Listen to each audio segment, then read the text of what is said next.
Acá hay uno que me llamó mucho la atención. Tiene que ver con los locos. El artículo 29.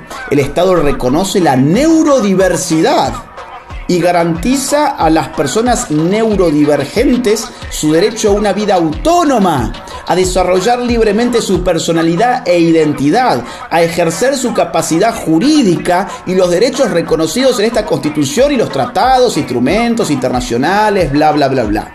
O sea, vamos a suponer, un tipo que dice que se autopercibe como Napoleón Bonaparte, es un chiflado, es un peligro para la sociedad y es un peligro para sí mismo. Bueno, esta Constitución le reconoce autonomía. Por ejemplo, ¿qué significa autonomía? Darse la propia norma. O sea, vivir como Napoleón y poner en peligro no solamente a sí mismo, sino a los demás. Porque además tiene derecho a desarrollar libremente su personalidad e identidad. ¿Eso qué implica? Por ejemplo, si yo digo, este tipo que dice que es Napoleón Bonaparte, no es Napoleón Bonaparte, es un chiflado. Bueno, yo estoy atentando contra sus derechos a la neurodiversidad. Ay, Agustín Calcetín, a veces ya no sé qué se puede o qué se debe esperar de ti. Vamos a trabajar primero con la verdadera definición de esta palabra neurodiversidad. La neurodiversidad y alteraciones de desarrollo son nominaciones de entidades relacionadas con el desarrollo psicológico.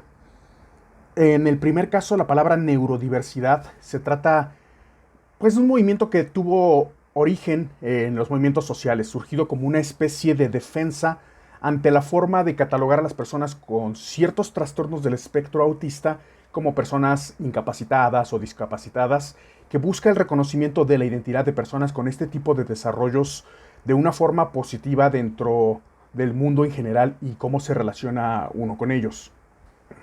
El doctor Miguel López Astorga, que tiene un PhD en Lógica y Filosofía de la Ciencia por la Universidad de Cádiz, publica un paper revisado en la Universidad de los Lagos y publicado en Chile, donde habla de la neurodiversidad como una característica intelectual humana, donde las personas neurodivergentes generalmente son ubicadas dentro del espectro autista, e incluso hay grandes genios que mencionaré más adelante que entran dentro de esta definición.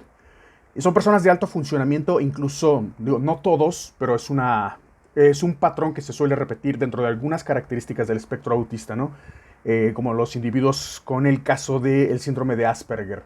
En la cultura popular y en la ficción encontramos personajes así como lo son Dr. House, Sheldon Cooper, Sherlock Holmes, por ejemplo.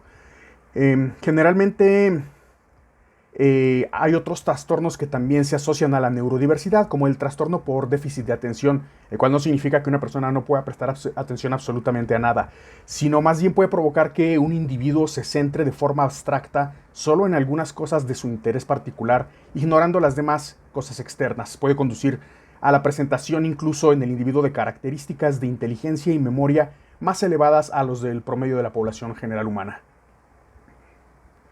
Ahora, Calcetín Laje hace una falacia de hombre de paja al hablar sobre que el loco que se cree Napoleón Bonaparte, habría que buscar una definición de locura que encaje con lo que está proponiendo Agustín, ¿no?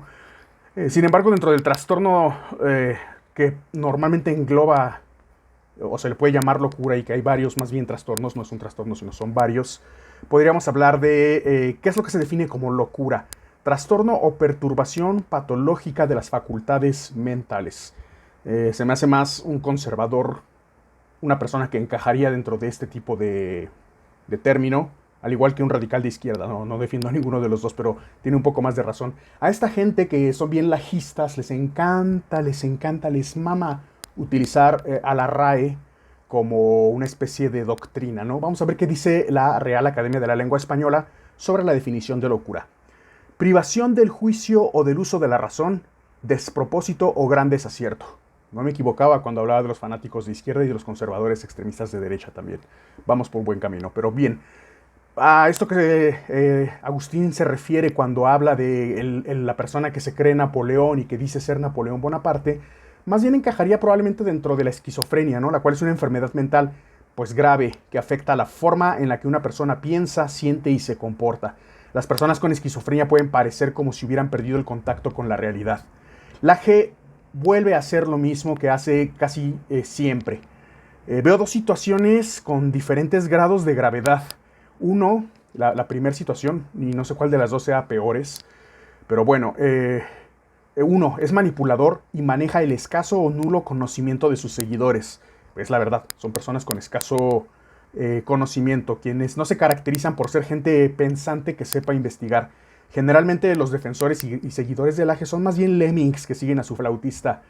Y en el otro lado de la moneda, no sé, repito, cuál de los dos casos sea algo peor. De verdad está equivocado porque no conoce las definiciones de lo que acabo de explicar y el concepto científico desde la medicina, la psiquiatría, la psicología de neurodiversidad y de locura. Ya no sé cuál de estas dos opciones sea más lastimera y pueril, hablando de Agustín Laje, ¿no? Les decía al principio del vídeo que voy a mencionar algunas personas que son genios o han sido genios quienes ya fallecieron y caen dentro del espectro autista. Entre ellos se encuentran Albert Einstein, Sir Isaac Newton, Charles Darwin, Mozart, Elon Musk, Steven Spielberg, solo por nombrar algunos. Ya mencioné también a los de la cultura popular como Dr. House y Sheldon Cooper, pero son personajes, no son gente real. Sin embargo, le hago esta aclaración y este llamado de atención a don Calcetín Laje, precisamente desde una persona que cae en el espectro autista y que me ha servido mucho en algunos de mis trabajos para aprender a identificar patrones que son sumamente importantes y pues es una ganancia la forma de pensar diferente, fuera de lo típico neurodivergente. Saludos a todos.